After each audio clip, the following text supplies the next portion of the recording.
Dear Lady Love TV. Ruined Fairy Tale with Mr. Billionaire. Tunghayan na po natin ang ika-12 bahagi. See you then. Iyon lang at tinapos na nito ang tawag. Muli, pumikit siya at mariing sinuklay ang daliri sa buhok. Nagmulat siya at tumitig sa kawalan. He was going to see her again. At kahit ano ang gawin niya, hindi niya mapatay ang pag-usbong na kung anong pag-asa sa kanyang dibdib. She was even more beautiful than he remembered. Pakiramdam ni Rafi ay ngayon lang talaga siya nakahinga matapos ang 3 linggo. Hindi siya makapaniwalang posible na madama niya ang ganito. He couldn't believe it was possible to feel so much for someone that it felt like she was the air he breathed. Kanina pa nagsisimula ang opening at ngayon ay narito na ang bisita dito. Para sa hapunan, Cassie was smiling and talking with the guest as Rafi stared at her. She was wearing a simple strapless blue dress that hugged her curves at the right places. Her curly brown hair was pulled into a loose braid, leaving her shoulders bare for the world to see. Hindi ito ang unang pagkakataon nagkita siya ng pinakamagandang babae sa buong buhay niya, but Cassie's compelling fragility and strength were something that was enraptured him. Lumapit sa dalaga isang lalaki at hindi niya napigil ang paninigas ng kanyang mga kalamnan.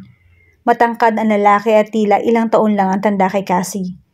It was said, her dear said. He clenched his jaw as the man whispered something into Cassie's ear. Tumawa ang huli at hinampas sa braso ang binata. They are a loving couple, aren't they? Tiimbagang niyang nilingon ang matandang babaeng nagsalita. Isa ito sa mga amiga ng ina ng dalaga na dumalo sa opening. The old woman dreamily stared at Sadie and Cassie, who were both smiling and talking excitedly. They're just friends. Malamig niyang pagtatama rito. Ibinalik niya ang tingin sa magkababata at lalo siyang napatiimbagang. Nakita niyang inakbayan ng lalaki ang dalaga at ginigiya ito patungo sa likod ng stage. It took all of his willpower not to storm there and rip the man's arm from Cassie's shoulders. Maingat siyang humugot ng hangin para kalmahin ang sarili. Hindi siya makapaniwala sa mga nararamdaman niya. He was never the jealous type. He always thought jealousy was a petty and silly emotion. He didn't think she had it in him to be violently territorial and possessive. It was too barbaric and primitive for him. Pero pinakita sa kanya ni Cassie na nagkamali siya. Naglakad ang dalawa papunta sa likod ng stage at nawala sa kanyang paningin. Pinuwersa niya ang sariling huwag sumugod at hilahin ang dalaga palayo rito. Magkababata lamang ang dalawa. Walang relasyon ang mga ito. Kung may ganoong damdamin ng mga ito, sana ay matagal na iyong umusbong. Paulit-ulit niyang sinasabi iyon sa sarili. But despite all that, he couldn't help the ugly feeling in his gut. Lumaki ang mga itong magkasama at tiyak na kilalang-kilala ng mga ito ang isa't isa. Sigurado rin siyang maraming pagkakapareho ang dalawang yon. The two even had the same aura. Two rich kids who had warm smiles and endearing personalities. He felt old, boring, and stiff compared to those two. Pumikit siya at pilit tinaboy ang mapapait na damdaming lumulukob sa kanya. Namatay ang ilaw sa buong hall at bumukas ang spotlight sa entablado. Pinukaw noon ang kanyang pag-iisip at pinersa siyang ituon ang atensyon doon. Si Sed ang nasa entablado hawak ng isang mikropono. Ladies and gentlemen, we would like to thank you again for sharing this day with us. As you all know, ang 80% ng proceeds ng Cassie's Boutique ay mapupunta sa isang scholarship foundation para sa mga bata ng payatas. At bilang pasasalamat namin at ang mga bata, naghahanda kami ng isang dance number. Tumawa silang lahat. He was sure this was Cassie's idea. She really did love to dance. Without further ado, here are Cassie and the kids. Nagpalakpakan ng mga bisita at lumabas sa likod ng kortina si Cassie at 10 mga bata. Pumailan lang ang tugtog na moves like jogger at nagsimulan sumayaw ang mga ito. Sabay-sabay ang mga ito at halatang matagal nang inensayo para roon. Naghiyawan ng mga bisita at nagpalakpakan. Cassie laughed and smiled with the kids as they danced. He felt a dizzying heat flooding his chest as he stared at her and the kids. It's a great idea, isn't it? Muli niyang narinig ang matandang babaeng nagkomento sa kanyang tabi. Sa pagkakataong iyon ay agad siyang sumang-ayon. It is. 80% that is practically giving everything away. I admire it. Pero hindi yun pwedeng gawin ng lahat. Mabuti na lang at mayaman siya at pwede niyang gawin ng mga ganyang bagay dahil madali naman sa kanya ang lahat. Dapat ay nagalit siya sa napaka-insensitive na komento ng matandang babae. Pero natagpuan niya ang sariling mapangunawang umiti sa matanda. Napakadaling isipin ng mga bagay na sinabi nito tungkol sa dalaga. Kahit siya, iyon din ang inakala noong una. You're wrong, madam. Cassie never had anything easy. Muli niyang binalik ang tingin sa dalagang nakangiting sumasayaw. Tila naglalabas ito ng sarili nitong liwanag habang umiindak. She looks so happy and so beautiful. Muli siyang napuno ng matitinding emosyon sa dibdib habang nakatitig sa dalaga. The next words flew out of his mouth freely. Cassie never had anything easy. She had to work hard for everything. Hindi pa siya ipinapanganak, lumalaban na siya. Akala ng mga doctors, hindi niya mailalabas ng maayos ng mami niya. Nang nailabas siya, akala ng mga ito hindi na siya makakaabot ng unang kaarawan niya. They even thought she would never be able to walk and breathe properly without any apparatus. But look at her now. She fought hard and longed to get that smile. She worked hard and longed to be able to dance like that. Kahit sa maliliit na bagay, ginagawa niya ang lahat at pinagpapaguran niya. Kahit pagluluto pa ng simpleng hotdog o itlog, pag-aaral gumamit ng chopstick ng 3 oras, o pakikisama sa mga bagong kakilala, she gives everything her best and she always tries her darnest. Even when she's depressed, she tries her best to cheer herself up. So no, she never had anything easy. She worked hard for everything she has. Makapal ang kanyang tinig matapos niyang magsalita. The emotions in his chest were making him heady. They flooded his senses until all he could feel was this overwhelming pride and warmth for the woman on the stage who stubbornly refused to stop smiling and dancing despite all the shit the world threw at her. Hinintay muna ni Rafi matapos ang program bago nilapitan ang dalaga. Nakita niyang nanlaki ang mga mata ni Cassie na makita siyang naglalakad palapit dito. Nakita na siya nito kanina nang dumating siya sa opening. Pero matapos ang maikli at magalang na pagbati, ay hindi na siya nito ulit sinulyapan kahit minsan. At ngayon naglalakad siya palapit dito habang kasama nito ang mga magulang. Nakita niya ang panik sa bilugan nitong mga mata. He couldn't help the satisfied smile. Was she really panicking? Good, at least hindi lang siya ang nawiwindang sa sitwasyon nila. Rafi, masigla siyang nginitian ng ama nang makalapit siya. Magalang siyang umiti sa lalaki. Pero agad niyang ibinaling ang tingin sa katabi nitong dalaga. Her big brown eyes stared at him in confusion and anxiety. Hinayaan niyang tumaas ang sulok ng kanyang mga labi. Cassie can't talk. Nakita niyang tumuwid ng todo ang likod nito. Nanatili siyang nakatitig dito. Hinahamon itong tanggihan siya. I'm sorry but it's important or maybe I could talk to your father about it. Nakita niya ang pamumula ng pisngi nito at ang bahagyang pagtatalim ng mga titig sa kanya. Wala siyang pakialam. She could glare all she wanted, but he was going to talk to her, and she was going to listen. You want to talk to me about something, Rafi? Ano? Nothing, Dad. Putol ng dalaga habang matalim pa rin na nakatitig sa kanya. Sige, Dad. Rafi and I need to talk about something. Mauna muna kayo. Nagtingi na ng mga magulang nito pagkatapos inagkibit balikat. Okay, dear. Dito lang ba kayo sa hotel? Tugon ng ina nito. Cassie smiled prettily at her mother.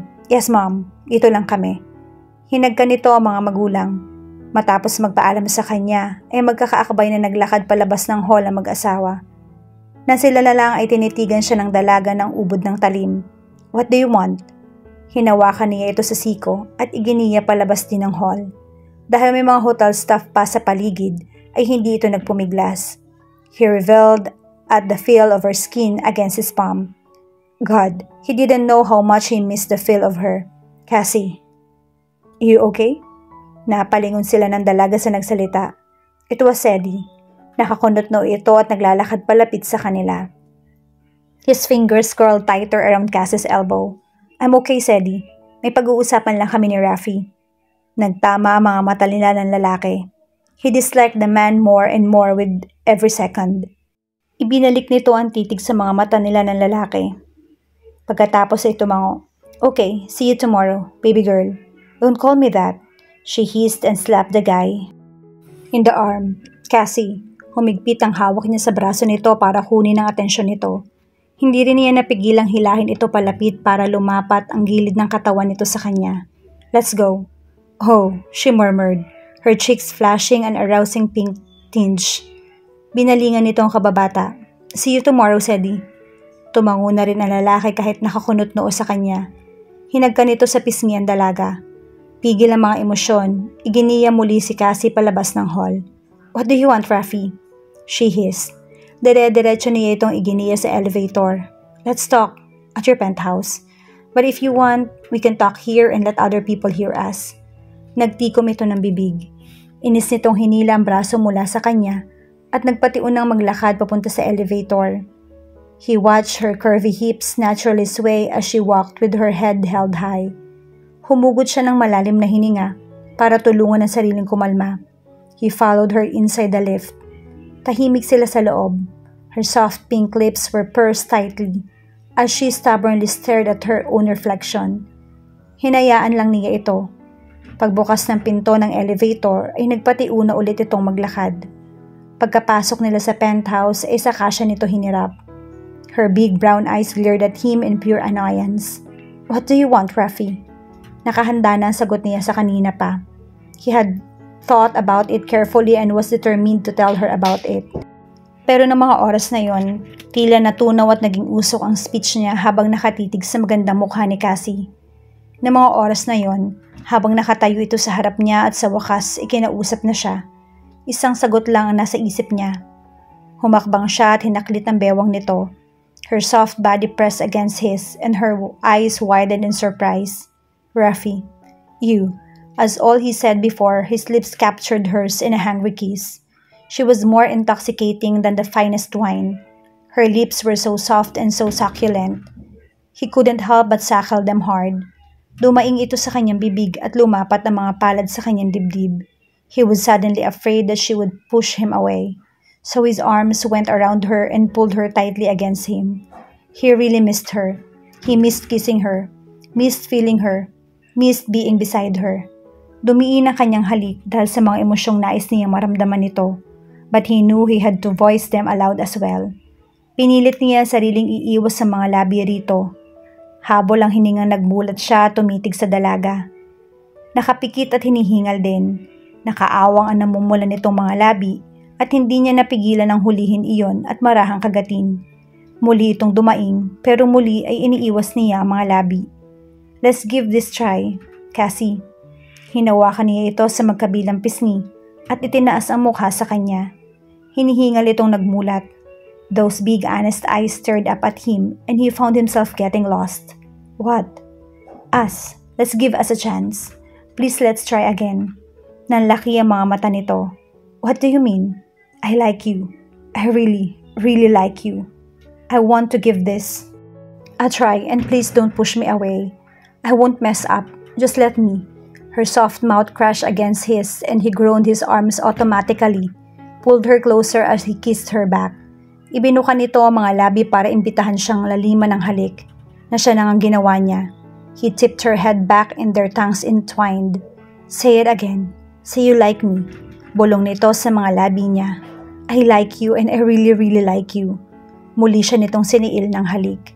Napigtas ang natitirang pisi ng kanyang pagpipigil at tuluyan ng gumalaw ang kanyang katawan para tugunan ang kanilang pangangailangan.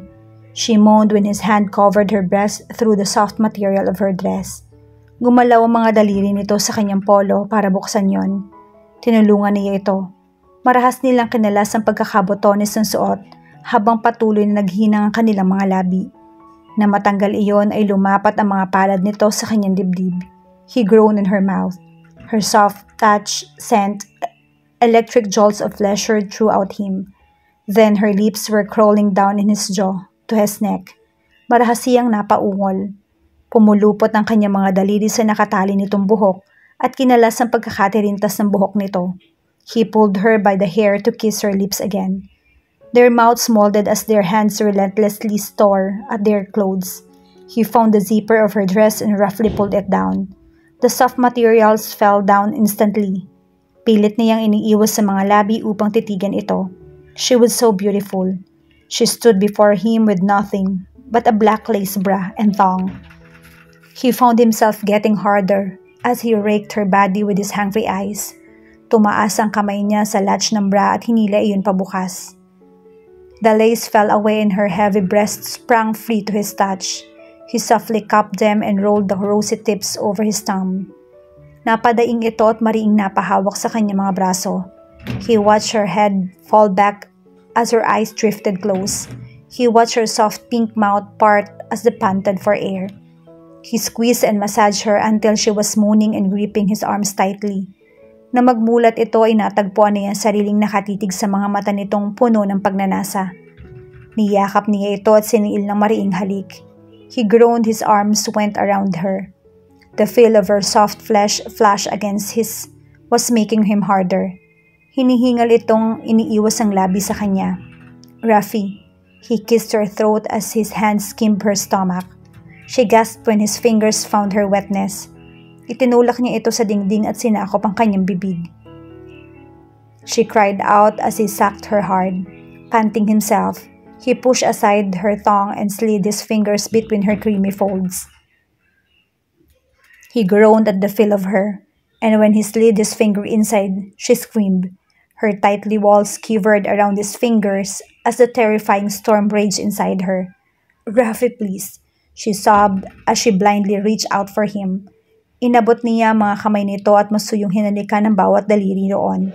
Nanginginig nitong hinagilap ang kanyang sinturon. Tinulungan niya itong buksan ng pantalon. His hands found his hardness and he cursed. "Rafi, now please." Hindi nito kailangang ulitin. He gripped her thighs and pulled them back. She jumped to him and helped him wrap her legs around his waist. He pushed her against the wall as he pressed his hardness between her legs. They both groaned when their centers rubbed.